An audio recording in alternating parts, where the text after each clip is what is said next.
that we're talking about today when we're on this panel is honestly one of my favorite topics. What we're going to talk about is the changing face of CRM and how digital has really affected how brands interact with their customers.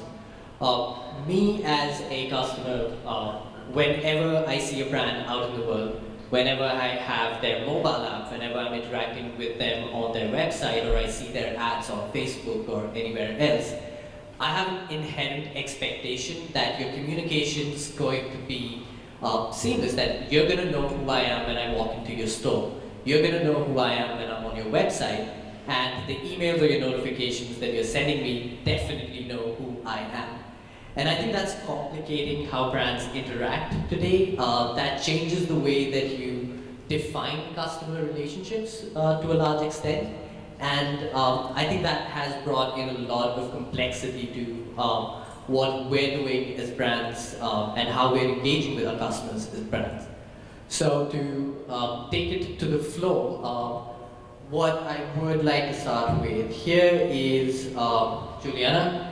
You are from an insurance side, NTUC income, of course. Now, for you, something we were just talking about, engagement's a little difficult. I'm not buying insurance every day. I'm not buying it every week. I'm doing this as an exercise once a year. So, what are you doing to make sure that I'm engaged throughout this year, that I don't forget NTUC income and I'm not looking at any other brands when the time comes for me to come back to you and renew my insurance? So, what is loyalty really to you? So I guess with insurance, I think we split into three portfolio, right? We have our life insurance, our health insurance, and our general insurance. So the one that you usually don't change is actually your health insurance. The reason why you don't change your health insurance is also because once during the time that you actually do a change, and if something happens to you, the claims are a little bit more tricky as well. So many people, when they buy a shield plan, normally the advice is not to do a change, and your financial advisor will actually advise you to do so as well. Life insurance is the one that a lot of people put out savings and protection, and it goes for a long amount, right? So you put in 5 years, you get it back 15 years later. So there could be such policies. General insurance is the one that we look out for. Probably the easiest one would be like travel, where you will buy travel insurance over and over again. So these are the loyalty that we actually look out for. Motor insurance is the one that is also highly targeted as well. The reason of doing so is people relish the experience. I think you relish the experience when you get into an accident. So income has an orange force that is actually particularly targeted to helping all our policyholders and non-policyholders. So in the event that something happened, our Orange Force team will actually ride their own orange bike. They will come to you and they will take over the negotiation for you as well. So you don't have to get into that the fight into the person that you got into an accident with. So these, I think travel and motor is the two main ones that we look at where loyalty will be counted as well. We also do on the digital front retargeting. So I'm sure all of you are familiar with retargeting when you're looking at already some policies or even looking at some product, and the next time when you revisit or you Google search for similar insurance, that's where the ads will come out. So these are the things that I think normal companies will actually do. We also look out for when people have some needs or have some gaps. So as insurer, we want to ensure that to minimize any gaps that you have, such that your protection for savings and even for life policies is actually being met. Other areas that we also look out for where it's non-digitalized is probably like a Net Promoter Score, NPS, where we do mystery shopping. We actually garner feedbacks from our audience. I think that's probably the truest form that you can actually monitor how does a customer really feel. Because in that kind of mystery shopping, you actually understand what are their challenges. We also do ethnographic research where we get into the customer process, where we actually try to understand what's the customer experience. So I think one interesting finding that we have with some customer when we were doing an anonymous search was actually a lot of customer, I think also like myself, fairly so, that I will probably purchase the insurance 10 years ago, and 10 years later, I have an Excel spreadsheet, I totally forgot what is this insurance about, right? I often call my agent over and over again, can you remind me what is this about again? And with the shift in how insurance is being protecting us, I think a lot of times many of us want to do a better move to a better policy. So a good agent will actually help out with what are the changes that you could do to still safeguard your needs. But I think health is the one that we usually don't do much changes. And so NPS scores are generally your indication. That's the metric that you're tracking that tells you that your customers are happy. Yeah, I think whether they are happy or not, I think that's a good assessment point for us to see. Because when the customer is happy, a lot of word of mouth marketing then happen, right? So people who are experienced our audience force will tell another audience like, oh, I'll put my money on it. These are the guys that you should go with because then they had to settle all the problems, right? I myself, I don't have income insurance for motor. The reason why I don't have is, of course, a lot of times when we purchase our car, the first 2 to 3 years are tied with insurer already. So the next instant that we think about changing an insurer is where the renewal comes in. So I think that's a different partnership model and a different level to think of the customer challenges as well. Interesting, interesting. And I'll come to you now, Lou. I know you're in the FMCG space, and we've spoken to a lot of brands in the FMCG space, present company included. So something that we see is a lot of your sales, online especially, is coming from the likes of Lazada, coming from the likes of marketplaces. And your sales offline are coming from supermarkets and mom and pop stores. So essentially, you don't really have a lot of trackable data on your users. So what do you do to understand who your users are, and what's important for you to know, and just how are you tackling the challenges of figuring out who this person is? In the evolving retail environment where offline, of course, less data, but online, a lot of data. But the question is like, how do you track it? How do you own it? How do you identify your customer? And that's, I think, to have the full view of all your customers, that's the holy grail. I think, just be honest, we will never reach that, I think. Though, so eventually it's, especially for Friso, it's very also really to get a relationship with the mothers. So how do you start a relationship, right? So what we see in the data is that mothers already start searching in their pregnancy, like in the second, even the first trimester. So in the micro moments that the previous speaker also mentioned, is like, how can you fulfill those needs? And that is really, how can you come back with a proposition that matches that need, and then it's interesting to connect to it. So evolving that relationship, in the beginning of that relationship, that is still very early, so they will not share a lot of data. So retargeting, like by Facebook, Google, that is kind of easy to do, right? So we have a global partnerships, we invest in a lot of money in that. But how do you get to know them much better, and that's the name, etc. And I think the key is there to offer the right proposition to have that eventually that CRM login.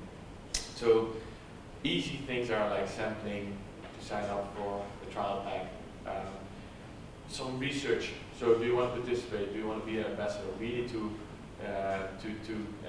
share that voice, and those things start to become interesting. And then if you have that data, then you can start evolving that profile. Also hearing our colleagues at Unilever speaking, I think we also cracked our B2C program in the Netherlands especially. So what we did there was, milk is not sexy at all. So we produce around 10 million packs every week in the market. So what we did, eventually we printed unique codes on those packs. And eventually they could return it, redeem those codes for €5, so that's around $7.5 in our system, in our loyalty program. So buy €1 pack, get 7.5 back. So it was all based on barter deals, so we didn't pay for the discounts over there. So that was eventually a financial healthy program. So eventually, in the time I was there, we grew the program to 1.3 million people in the database as a supplier side, and that is the biggest challenge, to kind of identify your end consumer. And there the program we evolved even to personal cashbacks when people were entering the retail shop. Via an app, we So in that sense, basic outtake is, I think, really build a relationship up to the moment that they are willing to share the details, and then start collecting them in your database, and keep offering those good propositions. Interesting. And just talking about the sort of data that you're collecting, what would you say are the challenges for you in data collection, especially when it comes to the marketplaces? Because I understand that also can be a large revenue driver for you, but what we know is that they're fairly closed off in giving you actual user level data. So have you been able to crack that to some extent at least yet? Not in full, of course. So the question is again, like, how do you get them back in that relationship, in that interaction? So when they're at the platform, and if a platform doesn't share data, then you only can retarget them via the existing platforms, right? But you can use that indirectly to drive traffic again back to your own platform, and then sign them up and get to know them better. Other things like are, if you buy something, there is an extra gift, and you can redeem that at your own website. These kind of methods you can be creative in, and then you can start to know. And definitely building that relationship on data level, retargeting. If you are sophisticated and you're able to use your DMP, right? So that eventually you can start evolving them in Facebook, and then eventually build that profile in your DMP and trying to link them up with your CRM account. And in that sense, then you can have your full journey profile. All right.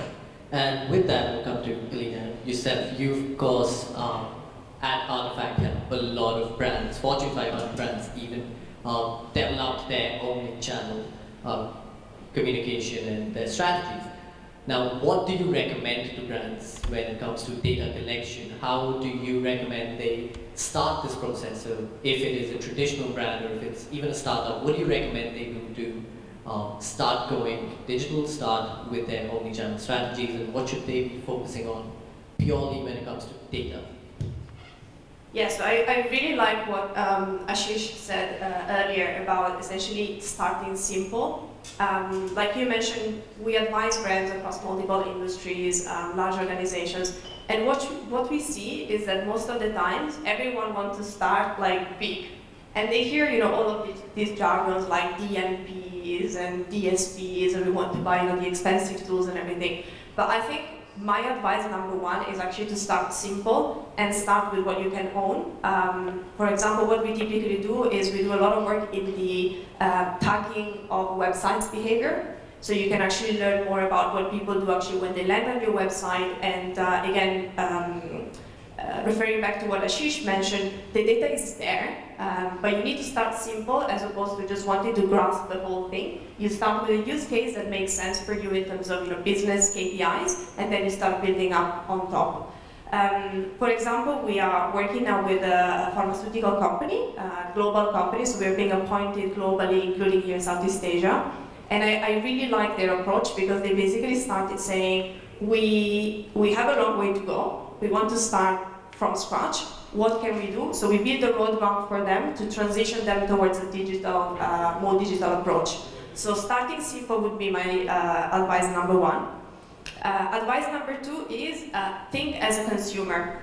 I think once again, going back to the jargons and we're all marketeers here, and we all, I think, sometimes think too much in silos. So I'm pretty sure every company here has their, for example, their paid search strategy, their paid social strategy, and these strategies sometimes don't talk to each other. So I think making sure that there is a holistic approach and connection, I think that's extremely important. And advice number three, again, something that has been a talk in the industry for a long time, but I don't see a lot of companies actually doing this properly, is about attribution. So a lot of companies are still measuring the value of a conversion just on the last touch point. And I think one of the reasons why a lot of companies are not doing this properly is because, once again, it feels like a very big project to activate, but you can actually start small. So you can start, for example, by looking at your keywords interaction or your channels interaction, and then build your model on top of that. It's not about buying a very expensive attribution tool, but you start small, you build your use cases, you bring the value, and then you expand on that. All right, and with that, I'll carry on and talk to Jay. You, of course, come from a UX side of things, so you definitely have a very different perspective than, I'd say, the rest of us. Here, and Tigerspike's been doing some very interesting work in solving problems, with data, with research, and coming up with creative solutions. How does UX lend into that? How do you leverage UX and user experience in design to offer that seamless experience to a user, offline to online to wherever they are in the world? And what sort of data points lend to a qualitative research? So what's important when anybody's considering user experience? What data points are important, and what should somebody keep in mind? So, first of all, thank you very much to everyone gathering today. And apparently, yes, indeed, I represent a slightly different angle to this conversation. And perhaps like our angle as Tigerspike or myself, having a background in design, we start the journey slightly earlier than you guys, all of you. And we try to learn about our users or customers of our partners that we try to help throughout their journeys slightly earlier. So there is a very interesting point being made about starting simple, and I would add a factor of assumptions when working for different verticals and different businesses. Often so in our practice, what we encounter, we have this different level of stakeholders involved in a conversation, and they come from their industry and they are pretty convinced that they know the business. They've been around for 10 plus years. They know their customers, they know how it evolves, they are fully aware of the context. And this is perhaps one of the greatest traps that we are recognizing while working with different partners. And it doesn't matter whether you are from a fintech vertical or a mobility field, it's all there. From our perspective, it's actually critical to start asking questions and listen to your potential future customers and users before we actually build products. And the moment we embark on this journey and involve different stakeholders and invite different types of users that we might potentially encounter while having this product around, we learn often very interesting findings. For instance, as Tigerspike being a company that originates in Australia, we have this one engagement with 7-Eleven there, where in Australia 7-Eleven runs petrol stations as well. And 7-Eleven back then, a couple of years ago, wasn't very much data-driven organization. Of course, they wanted to go digital and wanted to jump into the game. And they had this idea of embarking on this voucher type of platform or voucher type of app that many of companies do. And throughout the conversation and throughout the interviews with stakeholders and interviews with actually their clientele, we recognized something very surprising and something very different. What was happening is that while having petrol stations and clients being able to buy fuel, they, on their way to work, had a certain perception of a price tag. And then they imagined, okay, I would refuel my car on my way back from work. But what was normally happening at that time, the fuel price changed. So there was a lot of anger and frustration. This is what we learned throughout our interviews and research.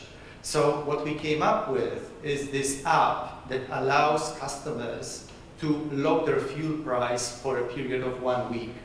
So essentially, if I'm on the way to work and in the morning I see, okay, this is the fuel price, I can actually lock this fuel price and then redeem my fuel at this particular level or this particular price tag that I noticed earlier. And of course, that brings their potential future customers to their shops. They spend more. So after 1 year after launching this program, the savings on a customer end, on the user end, was around like $1 million, and the revenue was around like $5 million for 7-Eleven, getting higher. Quite an interesting story, and I understand that Australia has a fluctuating price of fuel. So I think that adds to just the user's experience of being able to lock in. But yeah, talking about learning, I'll come to you with that, Scott. You've been at ShopBack for a while now, 3 years, if I'm not wrong, longer. What have you learned over the last 3 years? I know you've been looking at CRM there for a long time, and I know ShopBack, everybody knows ShopBack's grown exponentially over these last 3 years. What have been your key learnings in these last 3 years? How has digital changed, and how has your approach to a user or a customer changed? Sure. We're a ShopBack discovery platform essentially, right? So what we do is we connect about 11 million users and 2,000 merchants across 7 or 8 countries. Over the past 3 years, it's been a very interesting time. But by and large, the team size hasn't really changed. It's still the 3 of us. It was the 3 of us when there were 3 countries. Now there are 8 countries, and it's still the 3 of us. I think the learning there is that there are some things to think about early on when the company first starts, to think about skill moving forward. Right? The first one has got to do with technology stacks. The exact platforms you're using, what does it allow you to do, right? Does it satisfy your current needs? That's number one. And can it last you the next 2 years, 3 years, 5 years? That's one. The second one has got to do with setting up the right systems and structures around this whole setup. What this probably involves are things like thinking ahead. So for example, a long time ago we decided to templatize some of our content. What this does is, number one, it removes arbitrary conversations around, should I move this 1 pixel left, 1 pixel right, things like this. The second thing it did was it actually paved the way for automations later on as the company got a little bit more advanced.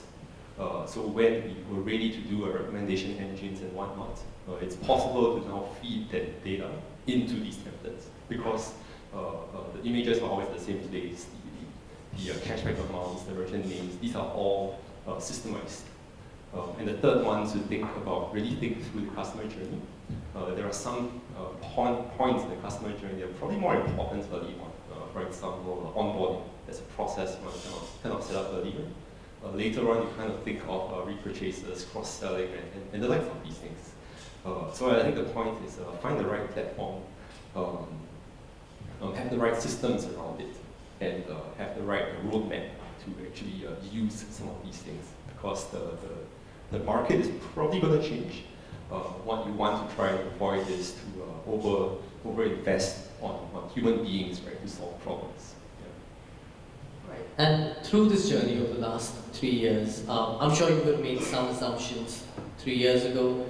What went wrong? What assumptions did you have back then, and what data points led you to understand that they were way wrong?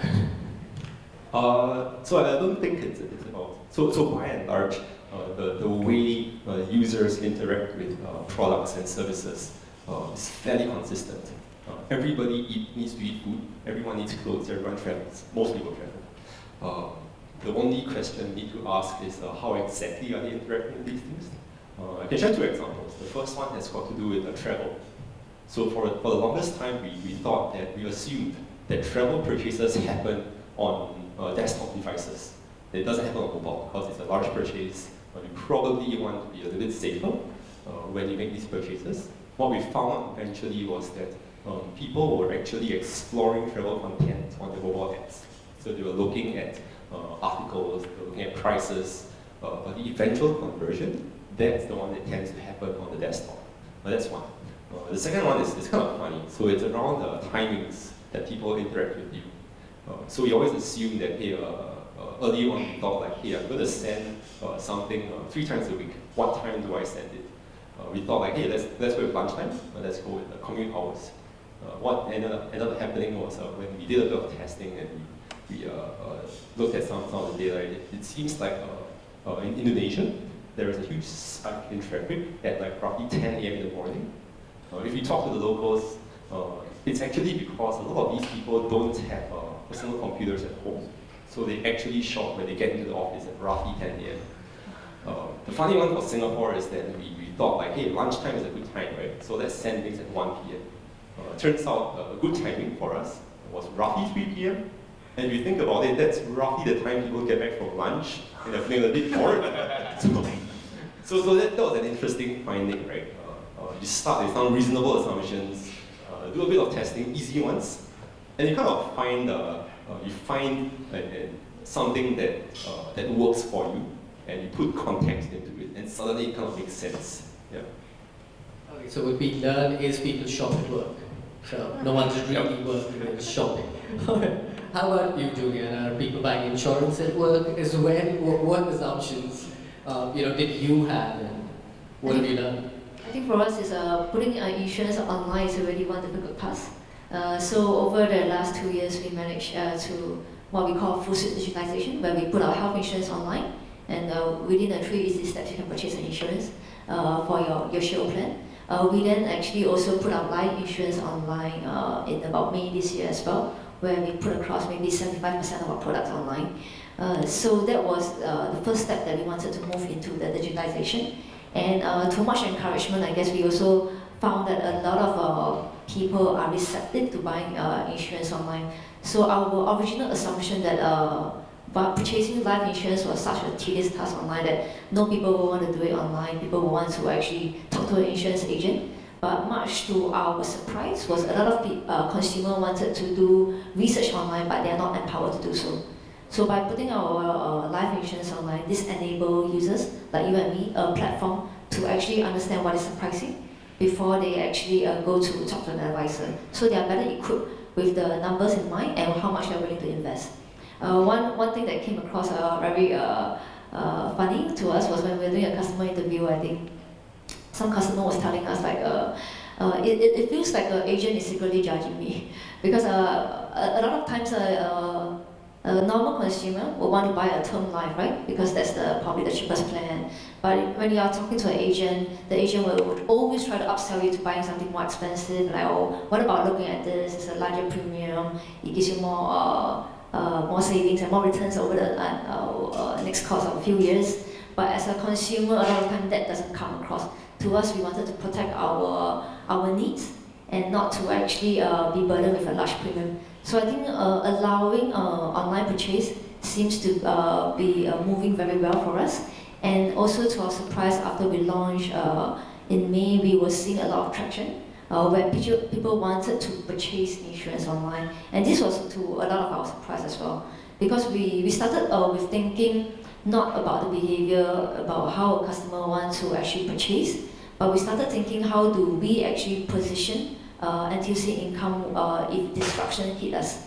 So this was about probably 2 years ago when we were looking, there was a big NTUC initiative that all social enterprise, we are thinking about at what length do we actually try to disrupt ourselves first before external forces come in, right?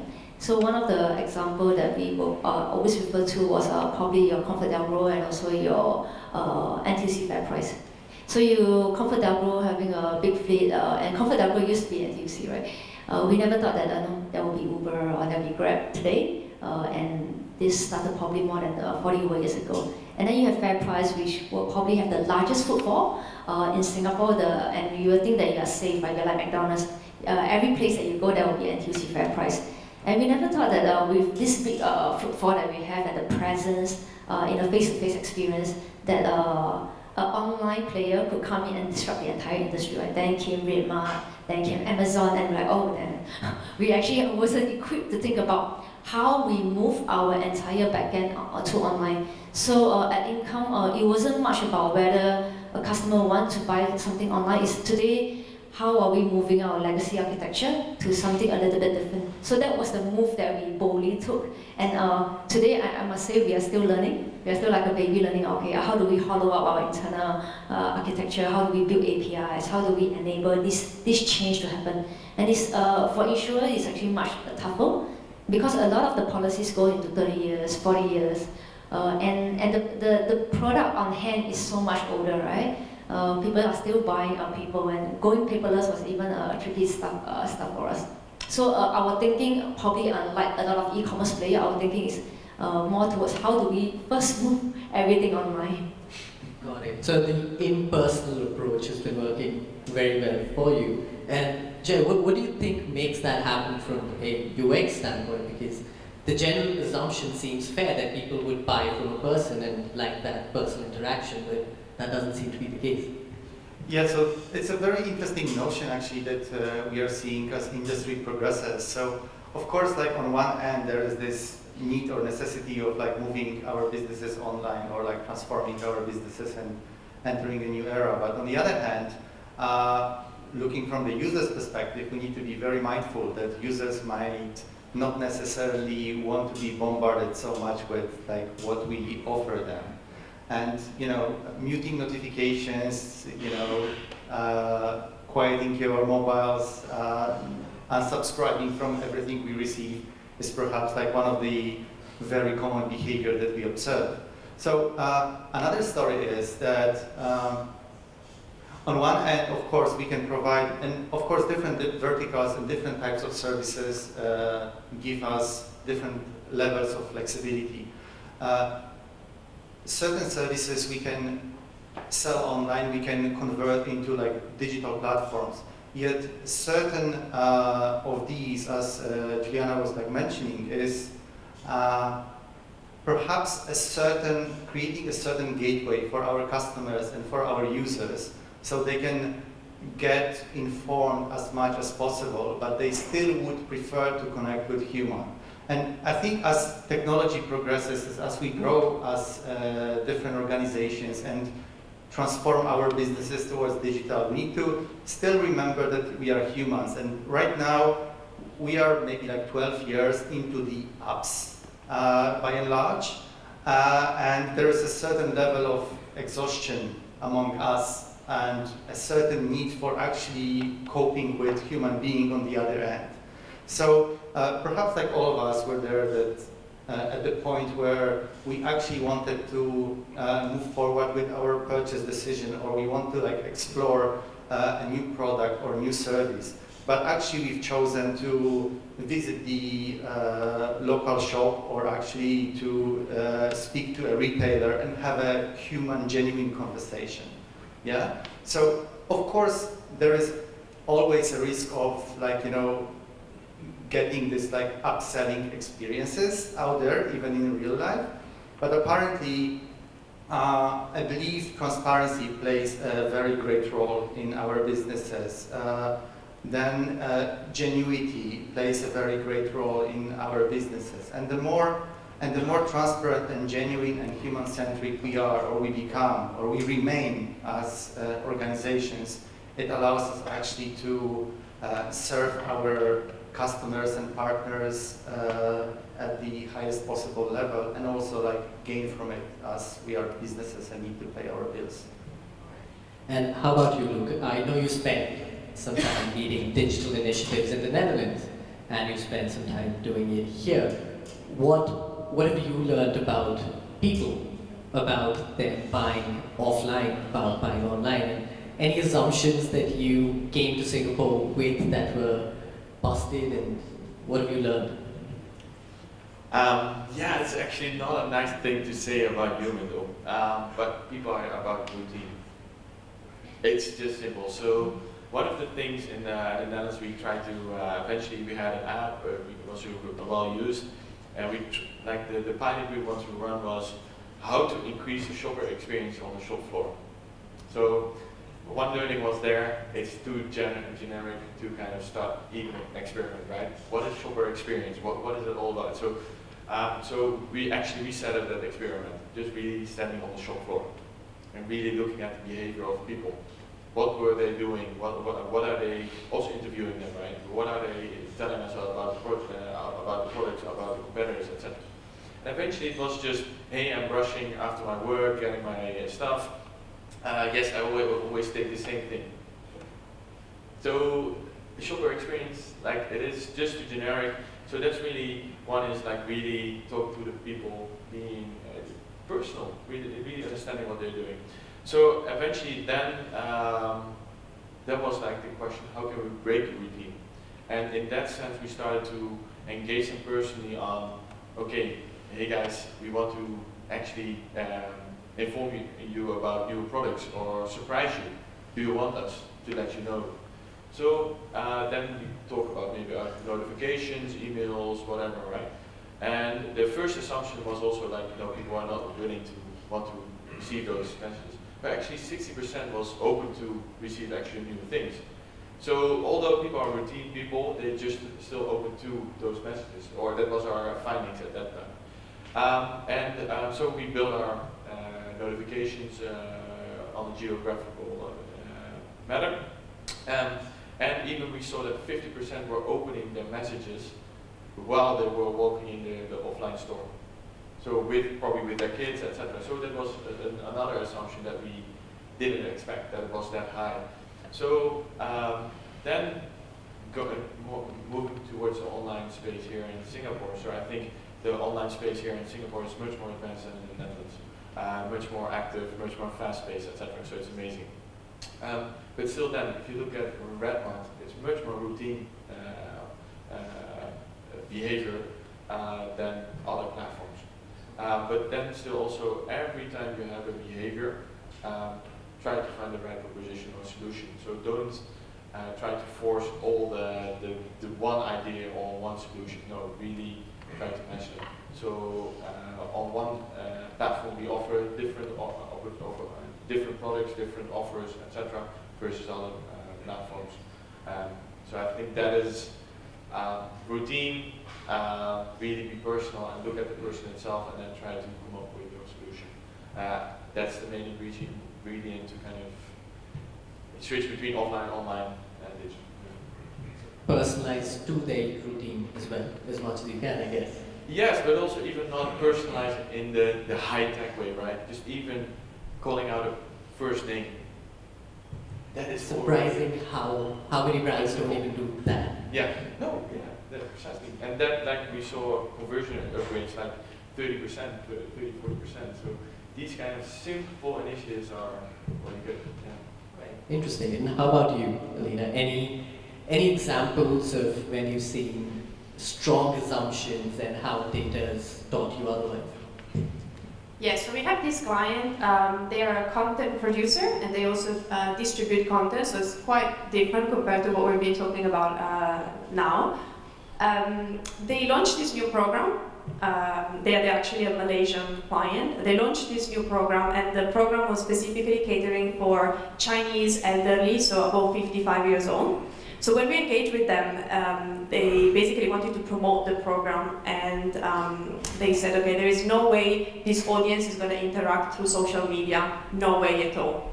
I said, okay, let's give it a go. So we ran a very small test to see what was the engagement, and very surprisingly, actually this audience really engaged extremely largely on the social media platforms.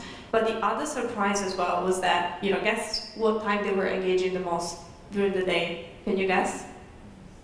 You know? Morning. What time? In the morning, like 11 a.m. So it was between 4 and 6 a.m. Oh, wow. That was a very high peak in terms of engagement. Would you guess that? No. So I think it's another example where you can't really draw conclusions unless you're reading through the data. And I think that's extremely powerful. And there is another example I want to bring up, and it links back to the personal experience, right? So I think, for example, Juliana was mentioning retargeting. You can retarget someone who has been on a certain product page. But there are so many signals that you can actually capture to understand if this person is just someone who has randomly ended up on that page, but maybe they only spent 1 second on that page because they're not interested and then they drop off. But then you have user number 2 who actually is genuinely interested in your products, but they scroll through the page, they spend 3 minutes on the page, they hover over the banners on the website, but then they receive a phone call, so they have to drop off. Which one is the most valuable? And how do you talk to these people in a different way? How do you talk in a personalized way? And I think the key point is technology enables marketeers to capture these signals, but obviously it's our job to be able to capture these signals and then define different strategies. Interesting. So I guess the bottom line here is just look at as much data as you possibly can and never stick to your assumptions. All right, with that last question for all of you, what's the one channel of communication you're betting your money on for the next 5 years? You can say email too. Wow. Assuming the same channels we have right now, or? Any new channels? No, so like one of the things that I really like is the virtual augmented reality livecast. I really love that because that can open up a lot of educational innovation, I think. Like to open up education to distant scholars. The question is how to make that technology available and data available, but that I think still Virtual reality, interesting. I will give an answer with a twist. I would say I would bet on listening and on empathy as a channel. Okay, I don't have a channel as such, but I think again with the marketeer hat on, one thing I can definitely say is that anything that is cookie based in the marketing world will be essentially deprecated.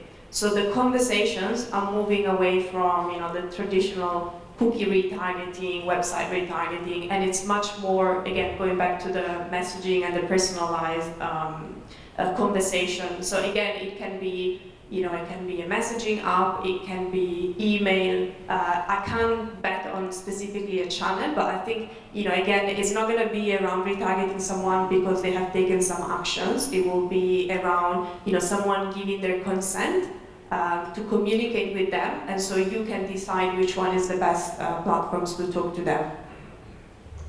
In the past year, I've grown a liking towards the subscription economy. Because I think it's so invisible. Think about your Netflix, think about your Spotify, and I think these are so invisible. Once we are locked in, we actually will not think of cancelling, right?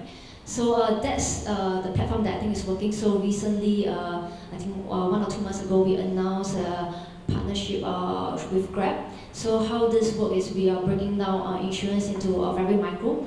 So every time that the driver starts driving per trip, they are actually insured. So how this goes is every time they drive and complete the drive, they actually contribute in the quantum of 10 cents, 30 cents, 50 cents towards the policy as well. So I think it's so invisible and so transparent that people don't think about it. So I'm going to liken to this form of subscription economy. The other one that we have done recently with Singapore Press Holding was to do a blockchain, where I also learned how to see the communication changes, right? With subscription economy and partnership model, things can be done differently. So how we work with SPH is via the arbitrary section.